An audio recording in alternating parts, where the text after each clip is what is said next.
ሄሎ ጋይስ እንዴት ናችሁ? ዛሬ ስለ አፕ ዴቨሎፕመንት ሃይላይት ለመስጠት ነበር። ያው አፕ ዴቨሎፕመንት ራሱን የቻለ ሎንግ ጆርኒ ነው። በዚህ ላይፋቸውን እየቀየሩ ያሉ ልጆች አሉ።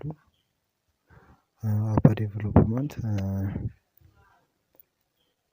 ገቢ ይገኝበታል። አዎ ጥሩ ነው። እንደዛውም ግን ስትራግልም አለው።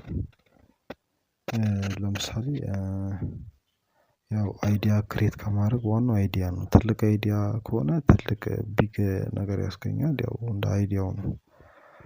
ለምሳሌ ታስቦ ኦር ሌላ ቦታ ተሰርቶ የማይታወቅ አይነት አፕ ከሆነ የአፕ ወይም ደግሞ የሆነ ፕሮብሌም ሶልቭ የሚያደርግ አፕ ከሆነ በየትኛውም ሴክተር በጤናውም በመዝናኛውም በተለያየ ነገር ሊሆን ይችላል። ብቻ ፕሮብሌም ሶልቭ የሚያደርግ ከሆነ ያው ሰዎች ዳውንሎድ ያደርጉታል።